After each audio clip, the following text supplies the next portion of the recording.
Hey everyone, it's Elle Hayes. Welcome back to my channel. So, by now you've seen the title, and I'm sure you had an immediate reaction, positive, negative, maybe indifferent even. But here to talk about NAMM.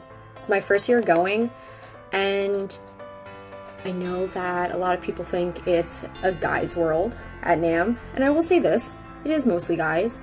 That has to do a lot with the part of the industry I think that is most interested in going to NAMM, but this is not to say it is a man's world at NAMM. Although a lot of people told me I'd be mansplained to, I use that word in quotes, but I probably could have used it. Didn't happen. No one really told me what things meant by assuming I didn't know what was going on. There were moments where I think I could have used someone dumbing it down for me since I am not a gearhead. Some quick background. I've been on the business side of the music industry since probably about 7th grade. I recently worked for a booking agency, I've managed artists, I've done promotional stuff for venues, things of that nature, and more recently I am a vocalist for a band.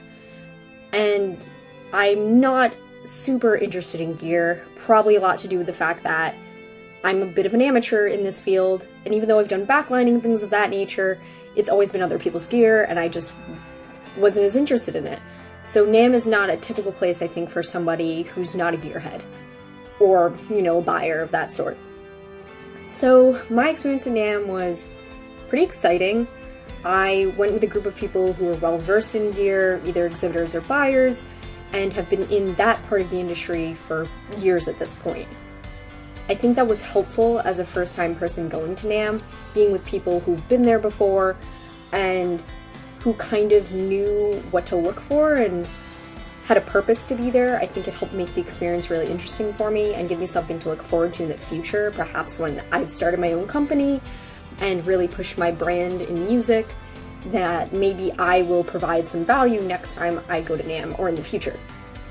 So to start off, I went to a bunch of lectures, primarily marketing focused. I think that was very helpful for me to have a reason to be at NAMM besides just tagging along. And I know some of you are wondering how I got into NAMM or how I ended up going if I'm not someone who's typically interested in this part of the industry. It's exactly what you think. My boyfriend got me in. So there's that. Not really ashamed of it. Maybe I should be. Maybe I should have some more shame on that. But I'm grateful for it because this is the path I see myself going on. I digress. But I sat in about 3 marketing lectures, and I think if you're someone like me who's going and not a super gearhead, looking into the lectures being offered is really helpful. I will say overall, most of the lectures I went to were really for people who had no social media experience or no marketing experience prior. So if you're a real true beginner and need a 101 course, I think lectures that are targeted for marketing and social media, at least the ones I attended, and I can't speak on all of them, I didn't go to every lecture, those would be best for you if you have no experience at all. There was also a business course I went to, but yet again, I think that was geared towards people who didn't go to business school, and since I went to business school and I've done a lot of marketing jobs and internships, there was no need for me to sit in on those particular lectures for very long. I stayed for maybe half of each of them just because it didn't really fit what I was looking for. The one main meeting or lecture that I went to that I found beneficial was at the Shure booth. I really wish I remember the name of it, and I'll put it up here when I find the actual title of the lecture and who was there, because it was 3 YouTubers, 2 men and 1 woman, talking about how they got into YouTube, how they branded themselves, and being an entrepreneur as a musician. And I really liked that one because they each had varying degrees of experience and had varying degrees of technological literacy. And personally, as you can see, this being filmed on my phone, not very tech savvy over here, despite some of my previous experiences in backlining. It's not my real cup of tea. So I really liked hearing from someone who started their own business, their own channel, focused on music, but didn't necessarily know the tools or resources to utilize to help build their channel and brand. And I found that to be very helpful. They told me to not really wait on gear and everything being perfect to get your channel going, and that really resonated with me. Yes, that may be a straightforward thing to a lot of people, but it was a nice takeaway for me to just kind of push this channel more and start working on the topics and ideas that really excite me rather than waiting on my gear being perfect. Granted, I did order gear while I was at NAMM, waiting for that to get here, but I think that was a really nice one. I think the lectures I stumbled upon and didn't plan to go to actually ended up benefiting me more than the ones I had put down in the NAMM app and scheduled out my days. So I think if you're a first timer going to NAMM and you're not a gearhead, or even if you are, there are ones that are centered on people who are interested in gear, but just looking into the lectures, there are also some that you have to register prior, and there were a few I probably would have liked to have gone to had I paid more attention to needing to register to those. Those lectures may have been more beneficial to me than the ones I just went to that were no registration required. And then I guess just to quickly talk about some things I really liked at NAMM. Products, companies, things of that nature. I guess a little bias, I did go to NAMM with a lot of people who are a part of URM or Nail the Mix in some form, and I have loved being around all those guys. They've all been really friendly to me. They've brought me into a part of the industry I know little to nothing about, so learning about audio and production has been kind of cool. I sat in on a bunch of meetings that some of them went to, and just hearing them go back and forth on their favorite parts of audio, the softwares they're enjoying. One of them even said, it pays to be the dumbest person in the room. And yeah, it actually does a little bit, and I think being around people who really know what they're doing and know what they're talking about, NAMM is such an opportunity to learn from other people, not just networking, but really to learn from people who know parts of the field better than you. That was really nice for me. Okay, so now to get into the things I actually looked into getting or were interested in. Alright, so the first thing we have is this company. It's called Me Professional. This is the pamphlet they gave me.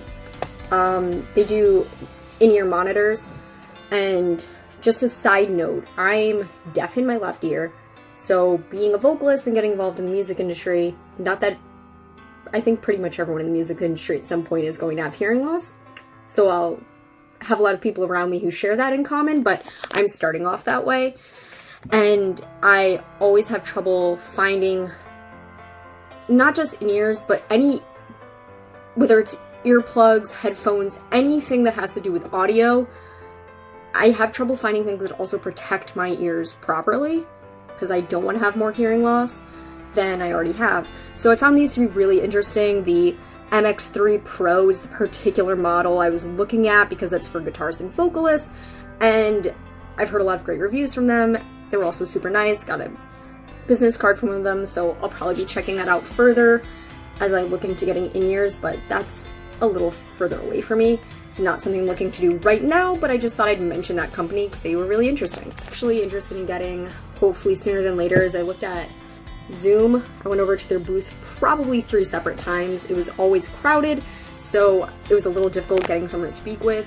And since I am not someone who's going to buy in bulk because I'm not a buyer and I don't work for a company that was going to be able to make purchases there, I didn't really want to take up too much of anyone's time, so I ended up just grabbing a pamphlet that explained enough of what I wanted. I was very interested in their cameras. This is the particular one I was interested in. Q2N. It's 4K handy video recorder. It looks like that. Sorry. Lights working on that too. I actually have lights coming. Just half of them are here, so couldn't put it together yet. So really interested in those. The quality looks great as I want to up my game on YouTube and things like that. I am trying to improve not only my audio quality, which I have a mic and interface coming soon, but I want to improve my video quality since this phone is not going to match what the audio is going to be shortly. So looking into a camera, hoping to get one to use soon, and we'll see how it goes. Maybe I'll recommend it to you guys, but at the very least the company was nice. I know people who've worked with them that I'm friends with who really enjoyed them, and the camera seemed great and I got to check it out there, so that was super helpful. NAMM was an overall super positive experience. I really recommend it for people who are kind of on the fence but able to go, who don't think they should go if they're not really into gear. I had a great time. I think it is what you make of it. So if you go there with the intent on networking, meeting people, learning from people who really know this industry that you're excited about, then you're going to have a great time at NAMM, and you're going to find people who can really help push you in the right direction in your career. But with that being said, it definitely does help if you're really interested in gear. Obviously, that's the majority of the show, but I had a great time. So, sorry for the clickbaity title. I kind of enjoy this self-deprecating humor, and I also think a lot of people, there are people who I've spoke with prior to going who felt that NAMM was not a place for girls to go, and I mean that more in the sense that there are women I spoke with who maybe thought, because there is an idea that the industry can be very sexist, that NAMM is not a place for girls to be because it's boys club. I just want you to know, if you're a girl interested in going, I have zero complaints about NAMM. Everyone was super nice to me, and I was not treated any differently than any guy who was there, I'm sure. So if you're on the fence, I hope that helps sway you a certain way, and I hope to be back next year. So I had a great first time. Thanks everyone. If you enjoyed this video, give it a like, and I'll have more music content, things related to that nature, up within the next few weeks, and this will be, you know, getting back to where we were on the train of posting. So thanks guys, see you later.